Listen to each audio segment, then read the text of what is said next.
Hey everybody, time for my post-fight breakdown to own my picks, UFC 253. My picks didn't go very well, which is okay. It was an exciting night of fights, and when my picks don't go well, it always means there were upsets, which I like. So, entertaining night of fights, my picks suffered as a result, so let's take a look at it from top to bottom. We start off, Hakeem Dawodu versus Tukugov. I thought Tukugov was going to win this one based on his power. I thought Dawodu would stay solid, but Tukugov's punches would move him back a little bit. And the rounds he did win, that was the case. I really thought, also with the takedown as well, Tukugov did really well with the octagon control. He did really well when he hit him. I feel like he moved Dawodu back more than Dawodu moved him back. The running in the third round completely cost him the fight. I had it even going into the third round, and you can't, I mean, when you're backing off the way he was backing off, meaning you're not countering, and a lot of people in fights where someone's counterpunching or sticking and moving and stuff like that, people say they're running. Okay, running is giving up space or giving up territory, moving backwards without counterpunching, right? What Floyd Mayweather does is not running, getting you to hit him, and then he counterpunches you and then moves and counterpunches and moves. Carlos Condit, Nick Diaz, for example. That's not running. You're counter-striking. That's what you're supposed to do is hit and not get hit. Now, it's not the most appealing style in the world for a lot of people, and it costs people a lot of rounds, but Tukugov was moving back and not throwing, was giving Dawodu the center of the octagon. Dawodu was pointing and coming after him hands down, and he was backing off. It looked like, for those that remember, it looked like De La Hoya Trinidad. And I'm going, he's just running. He's begging the judges to give Dawodu the third round in a close fight. Maybe he thought he had it sewn up, thought he had the first rounds and didn't need it, or thought he had done enough damage to win the round. You can't think that way. In the elite level of the UFC, you can't think that I've got it sewn up, I can give away a round in a 3-round fight. You can't do that. So when he started running, I was like, he's going to give away this fight, and he did. And Dawodu won it. I thought he deserved it. Split decision. So I was wrong on that one. Hakeem Dawodu wins. I got back in with the next one, Caitlin Vieira, Sijara Eubanks. It unfolded pretty much the way I thought it would, with Caitlin Vieira throwing this big loopy left-right combo. That's her thing. Trying to bull forward. Bad takedowns for the most part. She kept doing this reaching move that almost looked like a knee pick, where she's trying to push her and go after the far knee, and it wasn't working. She wasn't committing her hips to the takedown like you see really good D1 wrestlers do. She wasn't doing that. She wasn't even going like snatch single leg. It was like these reaching takedowns. It worked enough, especially into round two, where she got the takedown and was able or in round two, where she got the takedown, was able to stay on top and work some ground and pound. When it did work, she did have good ground and pound, but really inefficient with the takedown. And I thought the size advantage was there too. She tended to bull Sijara Eubanks around a lot. And when Sijara Eubanks would try and get in and use her boxing on the inside to get inside those loopy punches, she didn't have the power to really back her off. And that was a factor I thought would play out, and that's the way it did play out. Caitlin Vieira won by decision, which is what I predicted. Got back on track with that one. Bad skid in the next two, though. Brandon Royval over Kai Kara-France. I got to give it up, man. Factory X. I mean, I don't know what else to say. Mark Montoya had this dude prepared because he looked great. I thought in the beginning, Kai Kara-France drops him, then his knees go wobbly, he falls again. I was like, all right, it's over. He's got him. This is pretty much what I expected. I thought Kai Kara-France would be more technical, more aggressive, a bit more accurate. What I didn't like about Brandon Royval coming into this fight was his tendency to drop his hands and do funky stuff and switch stances would leave him vulnerable to a technical striker. And Kai Kara-France is a very technical striker with a lot of speed. And that's what it looked like in the beginning. Boom, drops him. I was like, okay, he's going to go after him now. That spinning elbow, credit to Kai Kara-France for staying in the fight, because in slow motion, when it hit him, his eyes went, and he goes down and, stayed in the fight, which is impressive. But after that, I think he was on automatic. Whenever someone gets concussed, and a great example is Renan Barão, TJ Dillashaw, their first fight. Do you remember when Renan Barão drops him? Renan Barão gets dropped by TJ Dillashaw. And after that moment, Renan Barão kept going, he kept blinking.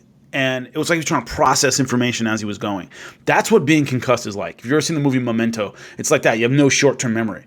So what happens is you're constantly going, okay, I'm fighting. What am I doing here? Okay, what am I doing here? And that happens every so many seconds. You just can't formulate a game plan. You can't mentally catch up to what's going on because you're constantly forgetting what you're doing. Another good example, Georgie Karahani and Pat Curran in Bellator. And I know Georgie really well, and he got dropped. And after that, he goes, Jimmy, I don't remember anything. I was on automatic. I have no idea what was going on. But you have enough instincts that you can stay in the fight. And Pat Curran couldn't finish Karahani. But I saw that same thing with Kara France. After that, it was like he was on instinct. In that Golga Plata, the Omoplata Golga Plata combo, he was defending because he found himself in the submission. He's trying to get around it, but he's kind of on instinct. He can't formulate a game plan because he can't really think ahead.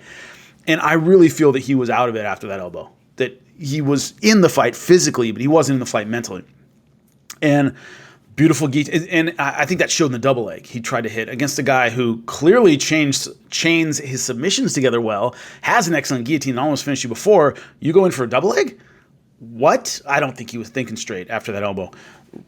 Double leg right into the guillotine. Beautiful stretch on that, and it was over. Great guillotine. Great win for Brandon Royval. Once again, hats off to Factory X, Mark Montoya. I'll have you on my show this week to break that down because that was an incredible performance. Royval, yes, had beaten Tim Elliott, but I didn't see anything in that fight that made me think he would have this step-up performance, and he did. Great stuff, but my pick went bad with that one. Jan Blachowicz, Dominic Reyes. I had Rashad Evans on my show last week on SiriusXM, and I had him break down the fight, and he said something that I thought was really smart, and I really think was a factor in this fight. He said Dominic Reyes needs to leave the John Jones fight behind him. He's going to lose if he goes in there thinking, I'm the uncrowned champion, I just got to come in here and get my belt, this is mine already. And it really looked like he fought that way. It really looked like, you always want to be confident, but it looked like he expected to win. Expecting to win and earning a win are two different things, right? You can't, I'm going to go in there and win. Yeah, I mean, you should think you're going to win, but you got to know you're supposed to earn it. And it seemed like he thought his basic combinations and his speed would be enough. And when it wasn't, and when it clearly wasn't in round one, he didn't make the proper adjustments. It's like he didn't expect Jan Blachowicz to have that many tools in his toolkit. He didn't expect Jan Blachowicz to keep landing the way he did. And what I don't like seeing is all through round one, this guy's beating you. Not hurting you. He didn't beat the brakes off of him. Didn't do anything where I thought, oh man, Dominic Reyes is done. That's your opportunity to change things, okay? And like football, if you're giving up yards, but you're not giving up touchdowns, you're not getting blown out, okay, change the defense around. Okay, you're losing yards here. Change it up before they get to the end zone. And he didn't. And it was almost like he expected Jan Blachowicz to get out of his way almost. Some people did talk about the post-John Jones hangover.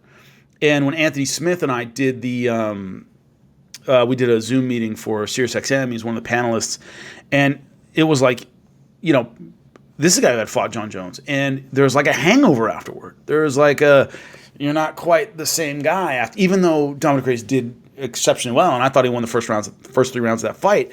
Still, there's a little bit of that hangover. That might have been it, but I think it was more he expected Jan Blachowicz to not be on his level, and that wasn't the case from the beginning. He didn't make the proper adjustments. Was the stoppage early? I've heard that from a couple people. You could argue it's early considering the stakes. And this is for the light heavyweight title. It's a big deal. Usually, in my experience as a commentator, when you hit a guy and his legs go rubbery, right? He's doing the stanky leg and he's kind of all over the place. The refs aren't going to give you a lot of time on the ground. As a fighter, if you're watching this and you're an aspiring fighter, you got to know that. Once your legs go out and your eyes start doing this one, as soon as you hit the ground, you're going to take one or two. Even if you're kind of blocking and aware of what's going on, you're just on a short leash. You're on a short leash at that point. And that's what I saw. As soon as he went rubbery, the referee was just right on him. Well, and he should be. I mean, that's his job. And as soon as he hit the ground, even though I think Reyes was pretty aware of what was happening, referee had seen enough. As soon as he hit the ground, there were a couple there, it was over. So you could argue it was a little quick considering the stakes, but he was rocked on the feet. If that shot had just knocked him down, I think we would have had a lot of time on the ground to recover. But when you do go wobbly, you don't get a lot of time. So I think the referee did a good job in that one. But that's the reason why it was comparatively quick on the ground, is because he was already hurt on the feet. Once they see that, sorry. So anyway, I picked Dominic Reyes to win. I was wrong. Jan Blachowicz wins. Great performance. TKO at the end of round 2. I got back into the main event, though. This was a performance. This wasn't a fight. This was a performance by a guy who could be a legend and a star in this sport at the height of his powers. Because Paulo Costa, I thought, tried to emulate a little bit of what Yoel Romero did. He wasn't trying to leap in. He wasn't trying to be super aggressive. He was really patient. Once again, speaking with Anthony Smith this week on my show, or not on my show, on SiriusXM, the Zoom meeting, the pre-253 party, I said, do you think Paulo Costa is going to try to emulate Yoel Romero, and do you think Israel Adesanya should make some adjustments based on that? Because he wasn't comfortable leading the dance last time. When Yoel Romero didn't do anything, Israel Adesanya didn't do anything. And he goes, no, don't try and kind of change your style or, reinvent the wheel. Just do what you did before. Don't worry about the crowd or any of that stuff. I think he really did. I think he really made adjustments, and his jab was better, his leg kick was better, his outside game was better, he was initiating better, his speed was good, his awareness has always been good. But those times when Paulo Costa was just standing there, he was getting popped in the face with the jab. He was getting hit with the leg kick. He was angling perfectly to set up that leg kick. He was catching all of Paulo Costa's kicks. So the long-range weapon that Paulo Costa would use to kind of fire back, it was useless. He was just catching that kick and, never tried the Muay Thai, kick the support leg out from under him. Didn't do that, but caught it a bunch of times. He seemed aware of everything. But I could see how City Kickboxing had tightened up that outside game. They had tightened up the initiation game. They had tightened up the ability to fight from the outside effectively.